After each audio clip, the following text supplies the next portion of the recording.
Hello there! We're going to talk about area today. Area of rectangles, squares, triangles.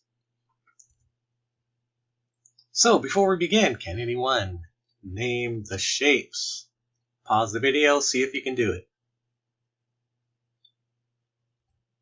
Alright, I hope you were able to figure them out.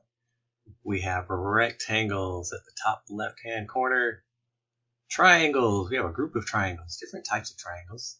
And then this one down here, that is called a parallelogram. Alright, so this line up top, this line at the bottom are parallel. The lines over at the sides are also parallel. So they call that a parallelogram. We're going to look at those. Okay, so when we're trying to find the area of a rectangle, we're just trying to find out how many units can cover the surface, basically.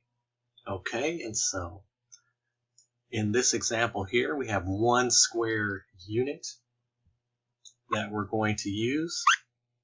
And one square unit, how many of those can actually fit in this rectangle? Alright, so we're going to look down here, see if we can figure that out. We have 1, 2, 3, 4. Looks like we get 5, 6, 7, 8. Okay, so that's the long way to do that. Alright, another way to do it is we can see that going across one side, we have 4 square units. If we count going up and down, we have 2 square units. And so the other way you can do that is you multiply 4 times 2. That will also get you a total of 8. And that's how you find the area of the rectangle. This bottom part down here, this number 4, that is called the length. This 2 is called the width. That is how wide it is. The 4 is how long it is. Alright, so the area is the length times the width. With a parallelogram, it's the same idea. The area is this bottom part here. If we know what the measurement of the bottom part is, then we measure the height. Alright, and the height is h, which is down here below. Let's look at this one here. Alright, the area is the base times the height.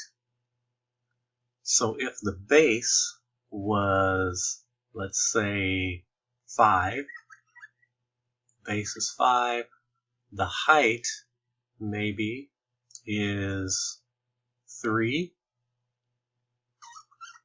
Okay, then the area is 5 times 3 equals 15. My little writer printer thingy isn't working very well. Alright, get the idea? So it's the same idea. A rectangle is the length times the width, the bottom part times like the side. With the parallelogram, it's the bottom part, bottom line, times the height. Okay, we want to be careful. We don't want to measure this outside angle because that doesn't represent the height. Alright, we just want to make sure that it goes straight up and down, and that will give you your height. Okay, now let's look at triangles. Same idea. We have the base, the bottom part, times the height, which is the side part.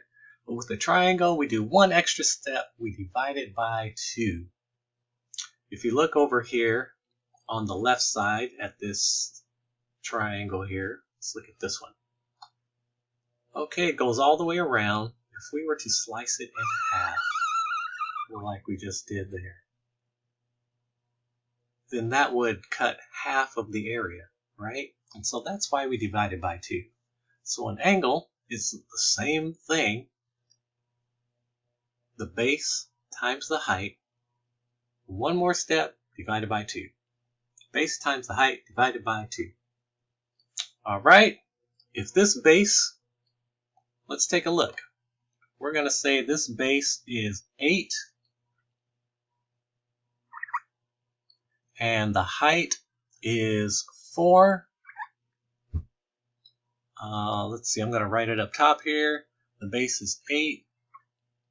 The height is 4. So the base times the height is 8 times 4 divided by 2. All right, so 8 times 4 is 32. All right, so 8 times 4 is 32. All right, then we divide 32 by 2. That equals 16. All right, make sure you pause the video. You can refer to it at any moment while you do your activity.